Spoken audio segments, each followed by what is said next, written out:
I had promised myself never to call or text Ryan again as if it were a sacred vow, but still my hands betrayed me. In the crowded subway where strangers pressed from every side, my heart pounded so fast that my fingers found the screen on their own. I typed the words I had carried for months, each one like a thorn in my throat. I wrote about his betrayal, about sleepless nights, about the tremor that still came over me even now. I wanted to throw out the poison, and I threw it out in lines. When the train braked sharply, my finger slid across the send button. The screen lit up and I froze. My body felt empty, as if every sound had disappeared. Seconds later a reply appeared. Honestly, he sounds like an idiot, but you do not. At first I thought it was him playing games again, but the avatar was different, the name was different. Dylan Hayes. I quickly wrote, sorry, wrong message, please delete. He replied, I do not delete truth, I keep it. I shoved the phone away as if it could burn me, but within minutes I pulled it out again and typed, why do you care if I am a stranger? His answer was short but strange. Once I also sent a message to the wrong person, and it changed my life. Some mistakes are worth keeping. I felt a smile rising on my lips, a smile I had not worn in a long time. And something inside me clicked like a lock waiting for a key. Morning started with coffee, a late bus, and the guilt of texting with a stranger at night. I work in a creative department of an agency. I know how to sell fake stories for clients while hiding my own between deadlines. Exactly at 10:07 my screen flashed with his message. Did you send something to the wrong person already today, or am I your exclusive? I almost laughed aloud. Congratulations, I answered, you won the prize of my bitter self-reflection. He wrote, I love tastings, then give me one word about Ryan. I hesitated long but finally typed ego. Then my word for you is genuine. His irony felt light, but underneath it I sensed attention. All day between emails and presentations he sent me little fragments of his world. A photo of coffee under the sound of rain, a page from Joan Didion with lines underlined, jokes about soulless slogans. We laughed about absurd phrases like inspired brand shift, and I told him at work we call it gilding the crack. He replied, better to admit the crack is a door. Those words stayed in me like a truth I had been afraid to hear. That evening he wrote again, and for the first time in months my story did not stay silent, it began to speak. We set an unspoken rule during the day, short jokes in the evening, a few words at night, truth. My rule was to answer only lying in darkness when the city roared outside like an ocean. His rule was never to ask for more than I was ready to give. And it worked. He asked what hurts the most.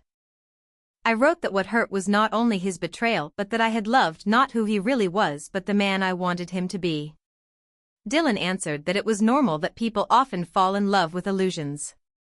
I asked, who did you fall for?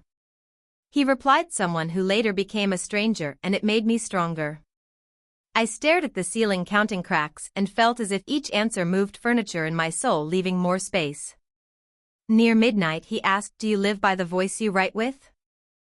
I held my breath and typed, not yet, but I am trying to learn.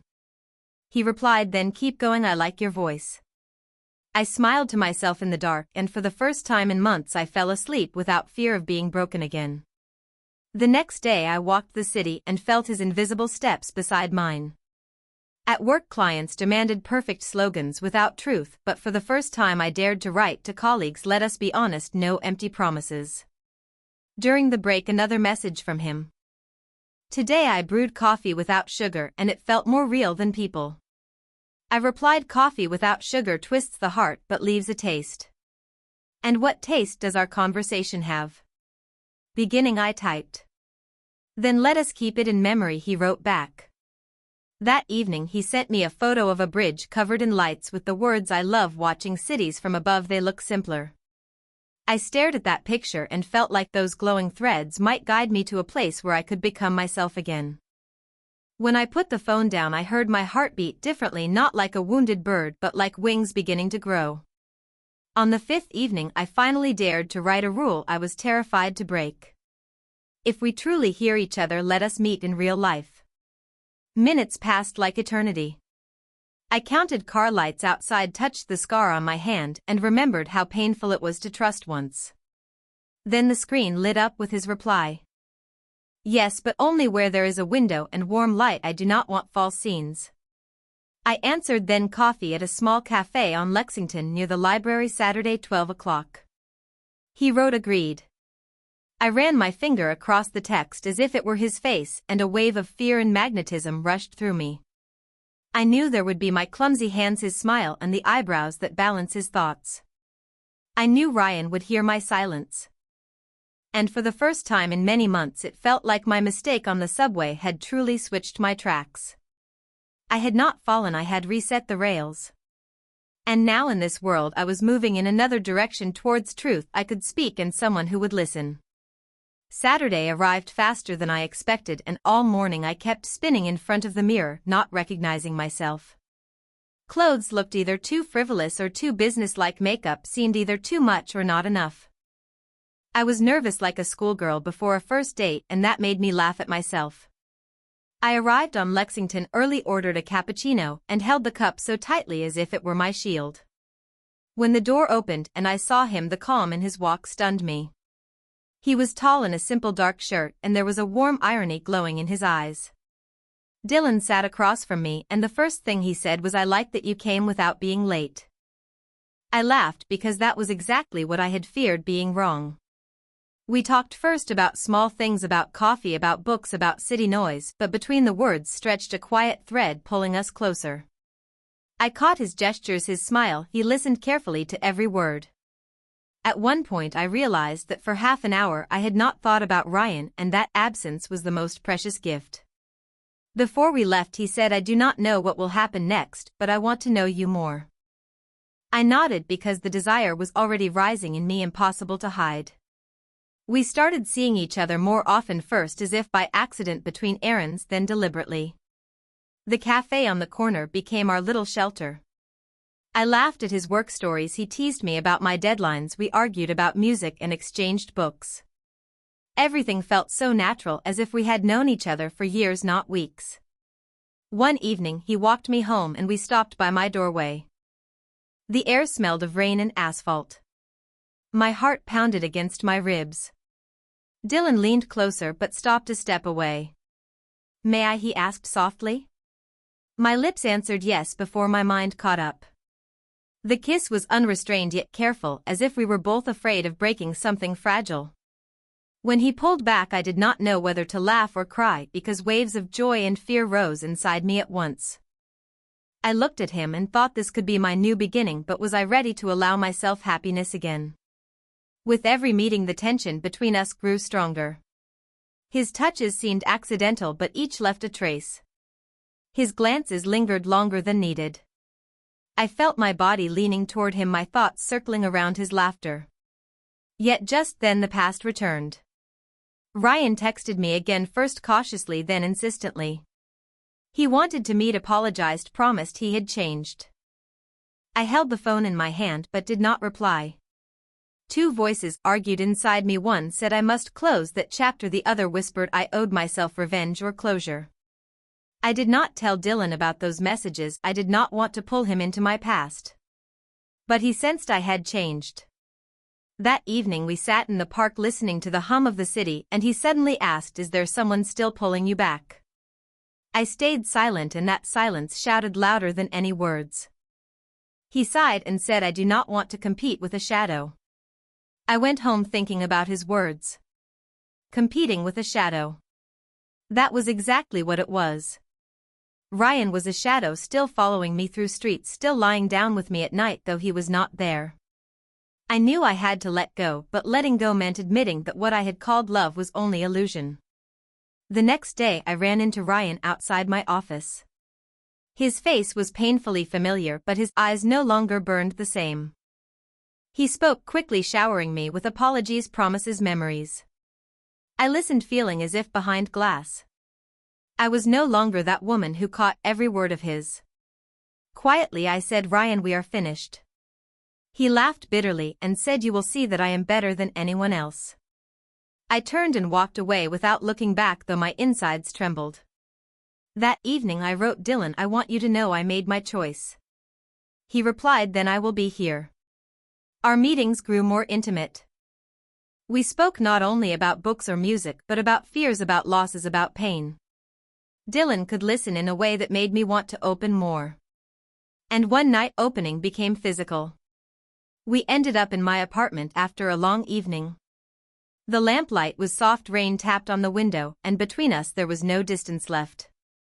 His hands touched me with a tenderness I had never known. There was no hurry, only patience and desire to understand.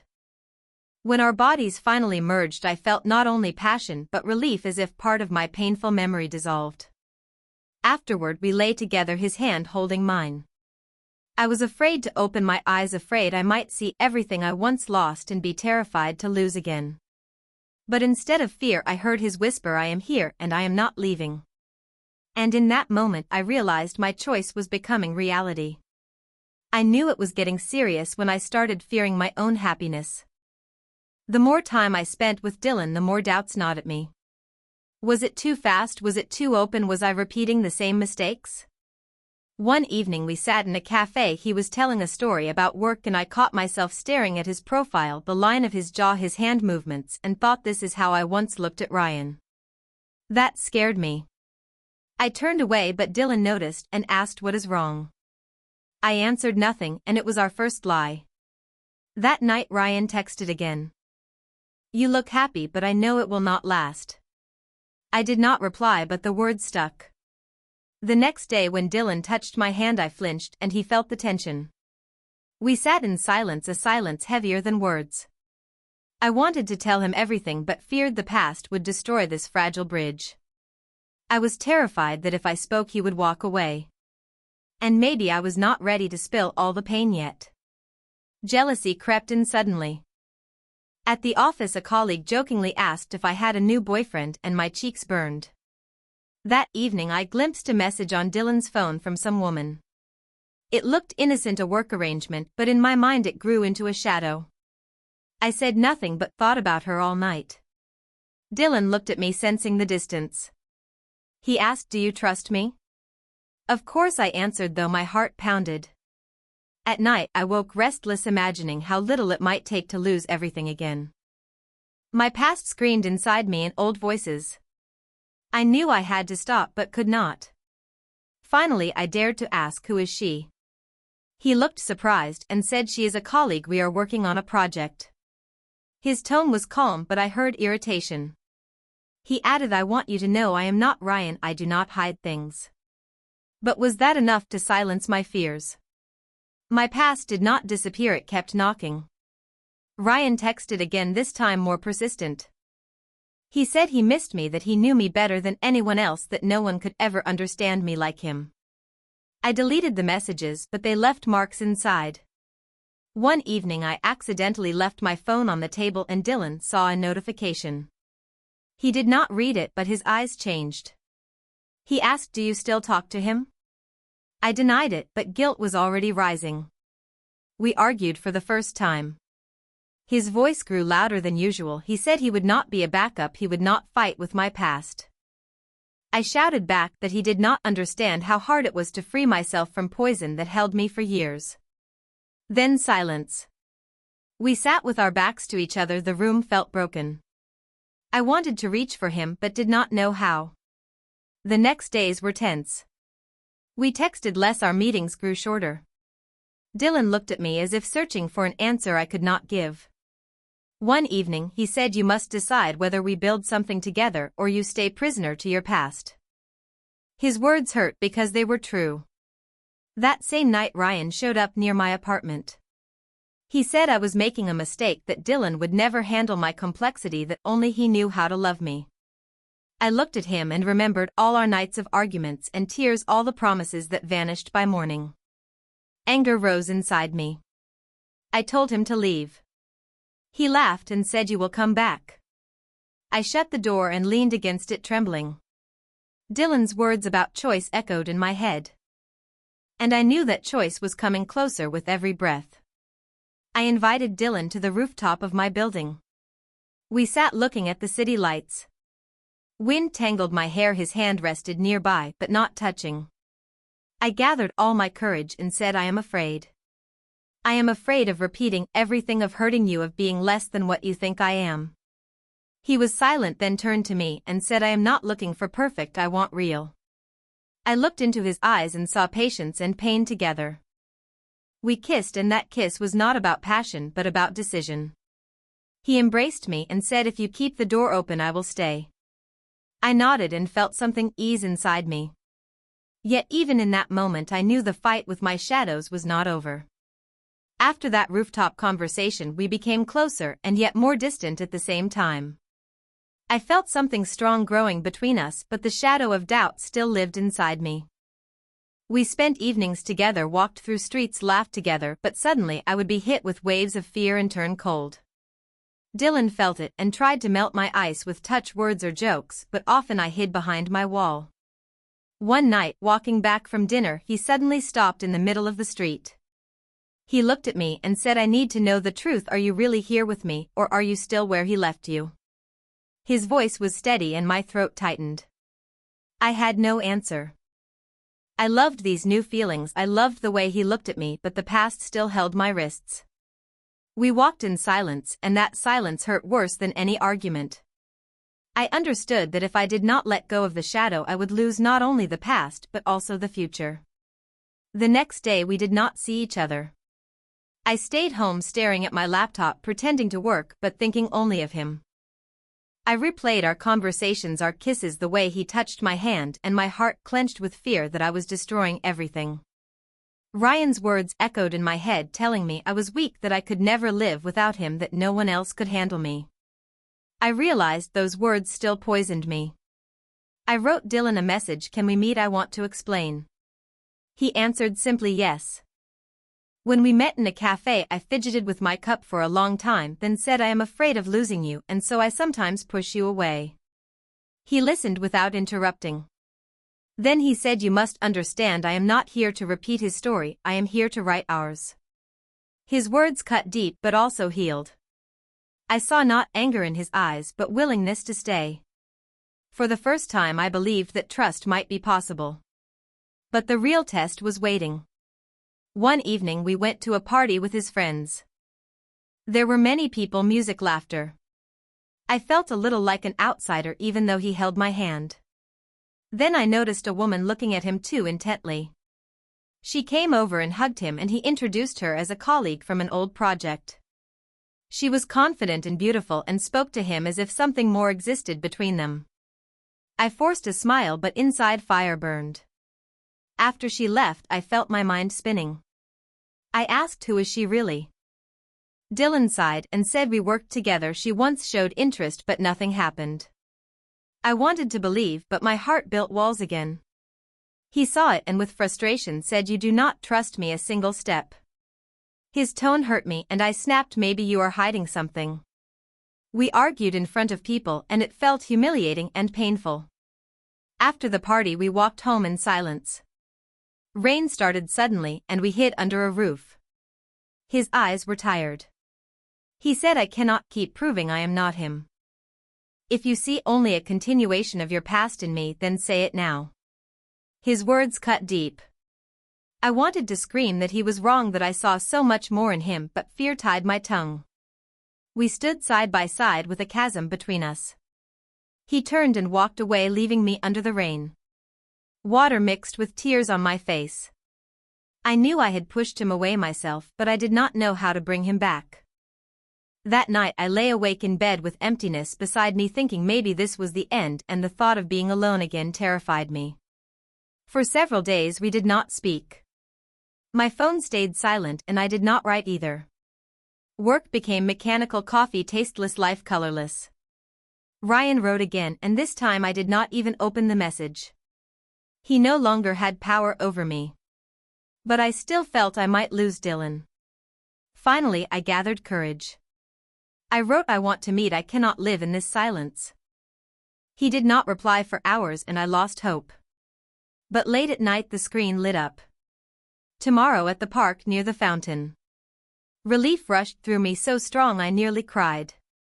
The next evening I walked there with my heart pounding so loudly I could hardly breathe. I knew everything now depended on whether I could finally speak the truth and whether I could trust. Because if I failed I would lose not only him but myself as well. The fountain roared so loudly it felt like it covered the trembling of my heart. I waited for him sitting on a bench playing with my keys, counting minutes, trying not to run away.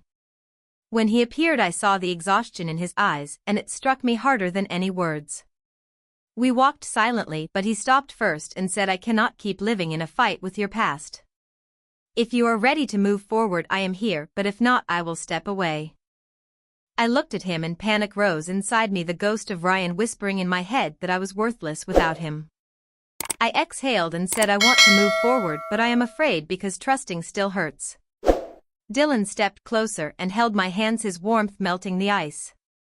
He said, "Fear is normal, but it cannot be in control." I stood in the spray of the fountain, feeling water mixing with tears on my face. And for the first time I allowed myself to say aloud, "I want to be with you even if I have to fight my shadows every day." After that meeting we began rebuilding trust step by step. It was not easy. Sometimes I still searched for lies in his words or imagined secrets he might be hiding. But he stayed patient. He invited me into his plans, introduced me to his friends, spoke about his own fears and failures. I saw he was real, and that scared me more than if he had been fake. One evening we cooked dinner together, laughing about how badly I chopped onions, and he suddenly said, "You make me happy." That simple confession shattered my armor. Tears almost rose from just those words. I whispered, "I do not know how long I can stay strong, but I am trying." He hugged me and said, "I do not need the perfect you, I need the real you." And I understood that the real me was not as broken as I had believed. But peace did not last. Ryan did not disappear. He called me late one night, and foolishly I answered. His voice was familiar and dangerous. He said he still loved me, that I belonged to him, that no one else would ever know me like he did. I listened and felt the old wound tearing open again.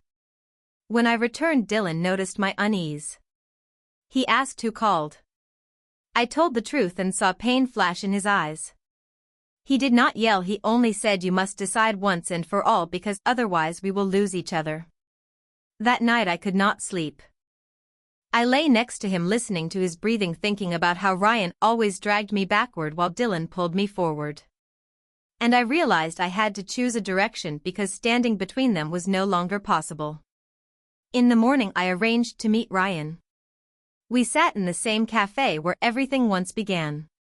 He looked confident, smiling, that old smile telling me I would come back, that my new love was temporary, that I always belonged to him.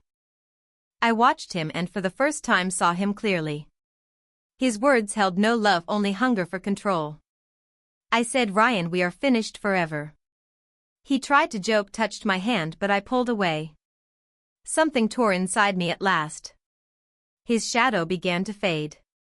When I left the cafe, breathing felt heavy, but it was the breath of freedom. I texted Dylan, "Where are you?" He replied, "Home." I came to him and said I closed the door to the past.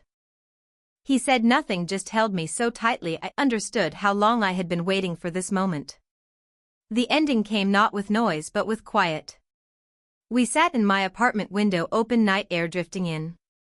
I told him everything from the beginning to the end, without hiding, without softening. He listened without interruption, only sometimes squeezing my hand. When I finished, silence filled the room. I feared his reaction, feared he would leave. But he looked at me and said, "Thank you for trusting me." I felt the stone drop from my chest. We sat together long without words, staring into the darkness outside. And I knew my choice was made. I no longer belonged to the past, I allowed myself to live in the present. I leaned my head on his shoulder and felt peace for the first time in so long. I knew there would still be doubts, jealousies, fears, but now I was not alone. My mistake in the subway had become my salvation. The wrong number had led me to the right man. And I was ready to write a new story with him, page by page, without fear.